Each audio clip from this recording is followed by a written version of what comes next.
Hi, Franco Cavaleri coming to you from Biologic. Coming to you today to talk about the ketogenic diet. We've had a lot of questions about how thermobutyrate works into the context of the ketogenic diet. I've got to tell you, I started working in this field approximately 15 years, almost 2 decades ago, to determine how do we induce ketogenesis, as opposed to taking the exogenous ketone, which is a great idea too, but very limited, because if you induce ketogenesis, there's a plethora of activity that occurs in the body related to lipid metabolism. However, when you take the ketone, what happens is you inhibit that activity. We show this in our research. We publish this in peer-reviewed journals. I'll put a link on this particular episode so that you guys can actually follow that and read the research. It shows when you take the ketone, you inhibit, you stop the fatty acid oxidation, and that means that you stop the body's capacity to burn fat. It inhibits fatty acid oxidation. Also inhibits ketogenesis, meaning it stops your body from using your own fat to make ketones. Now, in the context of the ketogenic diet, you're supposed to consume extremely low to no carbs, very high fat, and middle ground on the protein, because the protein, if you're eating the wrong type of protein, can be converted. The amino acids that are gluconeogenic can be converted into glucose to kind of offset and compromise your initialization of ketogenesis. So thermobutyrate, however, keeps the messaging and the signaling in the on position in the body, the signaling that tells your body to make ketones, ketogenesis. Ketogenesis is very different from ketosis, okay? Ketosis defines an elevated serum ketone levels, blood levels of ketones. You can measure those.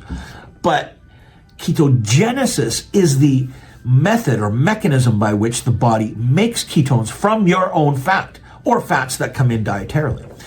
So the problem is when you take the ketone, you have to burn through those calories because the ketone has 5.5 calories per gram. So you have to burn through those in order to get to your own fat and begin burning that. The other problem you have when you take the ketone in the context of ketogenic diet is that, again, you inhibit or stop the ketogenic process. So although there are benefits when you take a heavy load of ketones exogenously, and originally the benefit was studied in the context of cognition and improving cognitive deficits, dementia, things like that. Amazing. But when it comes to fat loss, the ketone itself, the exogenous ketone, doesn't work the way we'd expect it to. In fact, can make your job a little more difficult in terms of that arena. It can suppress appetite, it can help with insulin resistance. But in the overall scheme of things, it's just one element, that ketone of the ketogenic diet, causing ultimately you to miss out on the upstream effects of the ketogenic diet. We began to study then what happens when you put load on the body or stress, because a ketogenic diet ultimately begins to pose as stress because the body doesn't have glucose, the brain in particular, does not have glucose in order to survive. Therefore, it begins to produce ketones because the brain can actually make ATP from ketones very effectively and efficiently, in fact, even more efficiently for some people than with glucose. So that's why your brain lights up. But if you take the exogenous ketone, you don't get the benefits of the upstream activity. The upstream activity, we show it in our research. And we're about to publish our thermobutyrate research shortly. We show that we're inducing sirtuin proteins. We show those sirtuin proteins then go downstream and help to create restorative effects.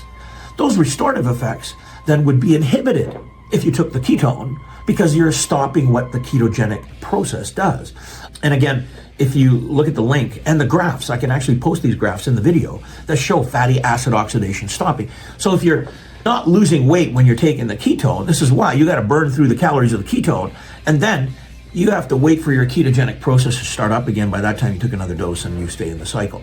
Ketones have a place. They're amazing for cognitive disorders, for supporting cognition, and even stamina. But you got to burn through the calories. So for weight loss, you got to try something different. That was the original impetus for the study, thermobutyrate. And thermobutyrate, what it also does, it goes in upstream of what the ketones are doing. Upstream genetically, I mean. So when I say upstream, I mean the pathway that leads to ketones, upstream. And when I say upstream, it does a whole bunch of things up here that flick the switch for lipid metabolism, causing your body to burn fat in many ways.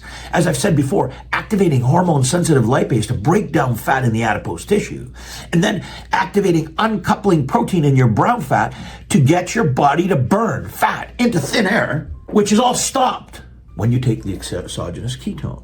So you can gain benefits from using the exogenous ketone. I think they're fantastic. We have a product that couples exogenous ketone to butyrate.